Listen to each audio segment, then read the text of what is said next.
జై జై జై జనసేన. ప్రజారాజ్యం మారిపోయింది.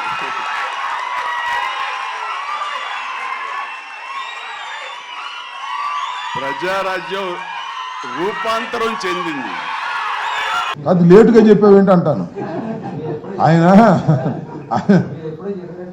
నేను కాదు, ఆయన ఇప్పుడు దాకా ఎందుకు చెప్పలేదు. చిరంజీవి గారు ప్రజారాజ్యం పార్టీనే తొండ ముదిరి ఊసర వెళ్ళిందంట. అలాగే ప్రజారాజ్యం పార్టీ రూపాంతరం చెంది జనసేన అయిందనే విషయం ఇప్పుడు దాకా ఎందుకు చెప్పలేదు అన్నా నేను. అది నా బాధ. మంచిదే అన్నా తమ్ములు. అయితే రూపాంతరం చెంది ఇలా మారింది కానీ పాపం చిరంజీవి గారు నాకు కూడా బాగా తెలుసు. చాలా మంచివాడు, సౌమ్యుడు, ఒక విధంగా రాజకీయాలకు పెద్దగా పనికొచ్చే వ్యక్తి కాదు. అదేని పేరు ప్రజారాజ్యం పార్టీ ముదిరి కాంగ్రెస్లో కలిసింది.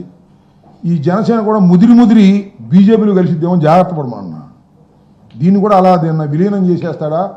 అన్నేమో కాంగ్రెస్లో విలీనం చేశాడు, తమ్ముడు బీజేపీలో విలీనం చేస్తాడా అనే సంకేతాలు కనిపిస్తున్నాయని చెప్పే మాట ప్రకారం చిరంజీవి గారు ఏమన్నాడు, ఇది మారి అదేయింది అన్నాడు.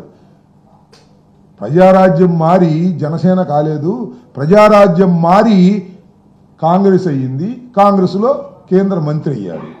అలాగే జనసేన మారి బీజేపీలోకి చేరి మరి ఆయన కేంద్ర మంత్రి అవుతాడా? ఇలాంటి సందేశం ఏమన్నా ఇచ్చాడా? ఒకసారి చెక్ చేసుకోమని మనం చేస్తాం. ఎవరో అది ఎవరో కూడా తెలియదు. ఇక్కడ ఏంటంటే మనం ఎంతమంది ఇక్కడ స్టార్స్ లేరు, ఇక్కడ ఎంతమంది పోనీ ఆ రకంగా అనుకున్న ప్రజారాజ్యం అప్పుడు మనం ఎంతోమంది మహిళా కార్యకర్తలతోటి పనిచేయాల్సి వస్తుంది. ఎందుకు వైసీపీలోనే బోల్డ్ మంది ఆ 10 ఏళ్లలో బోల్డ్ మంది మహిళా కార్యకర్తలు ఉంటారు. వాళ్ళని ఏమన్నా మమ్మల్ని ఏమి గెలలేదండి, ఎప్పుడు మమ్మల్ని ఏమి గోకలేదండి అని మరి గెలినా గోకినా చెప్పేవాళ్ళు కదా వాళ్ళు. ఇది తీసుకొచ్చి పెట్టి వాంటెడ్గా బయటికి తోశారు. ఇప్పుడు అంబటి రాంబాబు ఉన్నాడు, అప్పుడు వాళ్ళకి కావాలి అంబటి రాంబాబు గంట అరగంట అని అలా పోయాడు. ఇంకోటి అరగంటలో ఏదో చేద్దామని ఆడు.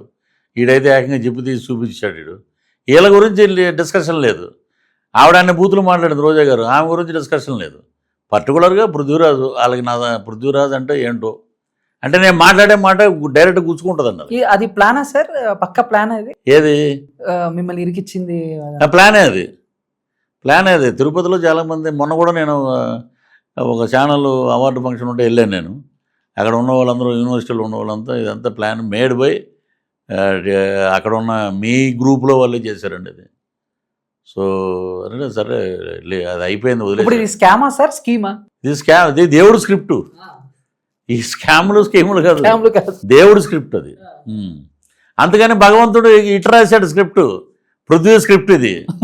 నేను ఒకటే అనుకున్నా, నేను ఏంటంటే షూటింగ్లు బిజీ ఉండటం వల్ల నేను లోకేష్ బాబుని కలిసాం, పవన్ కళ్యాణ్ గారు ప్రమాణ స్వీకారం జరిగిన రోజున వెళ్ళిపోయి ఛార్జ్ చేసుకున్నప్పుడు ఇంకా కలవలసిన చంద్రబాబు నాయుడు గారిని కలవాలి, అసెంబ్లీలో కూర్చోవాలి. దేవుడు వచ్చినప్పుడు దేవుడు స్క్రిప్ట్ ఇదిరా దేవుడు స్క్రిప్టు.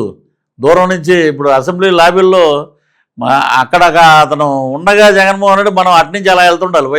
ఇది జనసేన ఎమ్మెల్యే తోటి కనపడినప్పుడు ఎలా అన్నారు, ఇది దేవుడు స్క్రిప్ట్ అని. ఆ రోజు కోసం ఎదురు చూస్తున్నా. ఇప్పుడు ఎప్పుడు ఇది కదండి, మొత్తం అందరినీ లోపలేస్తారు. తప్పు ఎక్కడ ఉంటే అక్కడ లోపలేస్తారు. ప్రజలకి మంచి జరుగుతుంది, బ్రహ్మాండంగా అన్ని నియోజకవర్గాలు అభివృద్ధి పథం వైపు ముందుకు వెళ్తున్నాయి. సార్ స్క్రిప్ట్ అంటే గుర్తొచ్చింది. అండ్ జనసేనలోకి రాకముందు వైసీపీలో ఉన్నప్పుడు పవన్ కళ్యాణ్ గారిని మీరు కొన్ని కామెంట్లు చేశారు. నేను ఇలాగా ఇప్పుడు పోసాని గారిలో నేను బూతులు మాట్లాడలేదు, బట్ కామెంట్లు చేశారు. కామెంట్లు అంటే ఇదే పార్టీ గురించి అలా మాట్లాడడం, పార్టీ సిద్ధాంతం వచ్చింది. అదే అక్కడ స్క్రిప్ట్, దేవుడు స్క్రిప్ట్. ఆ స్క్రిప్ట్ వచ్చినప్పుడు ఒక మనస్సాక్షి అనేది ఒకటి ఉంటుంది కదా, అప్పుడు ఏమైనా అనిపించిందా? అనిపించేది ఆ టైంలో ఏంటంటే టెర్రరిస్టులని మీరు చేస్తారు ఏదో గదిలో పెట్టి, బాగా దాన్ని ఇంజెక్ట్ చేసి వదిలేస్తారు కెమెరాల ముందు. ఇక మనాతనా లేదు, ఏదో మాట్లాడేసాక తర్వాత చిప్పు దొబ్బాక ఇవన్నీ గుర్తొస్తాయి. వాళ్ళ చిప్పు ఉన్నంతసేపు మనకి పనిచేయదు. ఆ చిప్పు ఎప్పుడైతే దొబ్బుద్ది అనుకోండి, అప్పుడు మొత్తం మ్యాటర్ వెళ్ళిపోద్ది, డిలీట్ అయిపోద్ది. ఎవరైనా మనం ఇదే చేసింది ఇది అని అప్పుడు అర్థం అవుతుంది, ఇది దేవుడు స్క్రిప్ట్ అని. సరే నేను కూడా సమయం కోసం వెయిట్ చేశానండి.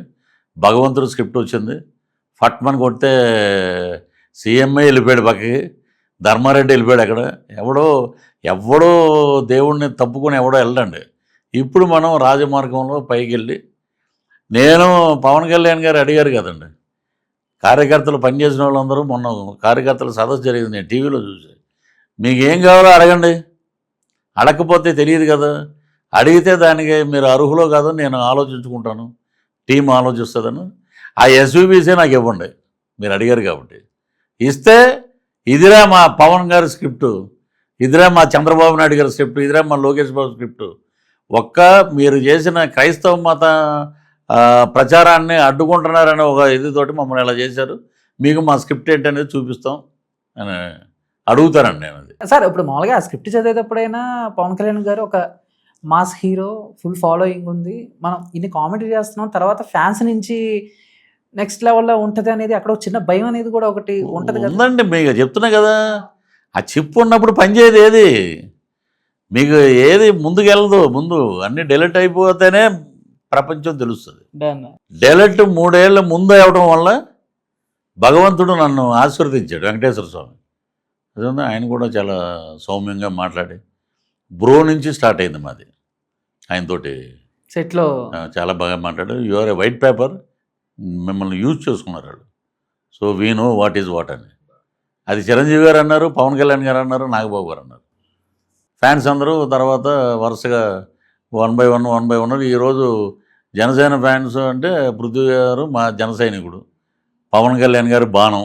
సరే ఇప్పుడు మీరు అన్నారు ముగ్గురు కూడా, చిరంజీవి గారు, నాగబాబు గారు, పవన్ కళ్యాణ్ గారు, ముగ్గురు కూడా మిమ్మల్ని చూసి ఎడమొహం పెడమొహం పెట్టుకోవటం లేకుండా, మీరు ఫోన్ చేస్తే లిఫ్ట్ చేసి, మీరు షూటింగ్ స్పాట్లో సెట్స్లో చక్కగా మాట్లాడి, మీరు ఇంత కామెంట్ చేసినా కూడా అలాంటి మనుషులు ఉంటారా అనిపించిందా సార్? ఉండరండి, అది ఓన్లీ నేను ఫస్టే చెప్పి మీకు ఆ ఇంటర్వ్యూలో, మెగా వాళ్ళకి మానవత్వంలో మన పవన్ కళ్యాణ్ గారు కూడా, మేము కండవా వేసుకునే ముందు ఆఫీసులో 1 to 1 కూర్చున్నాం. ఆయన నేను వాడుకుని వదిలేసే రకం కాదు.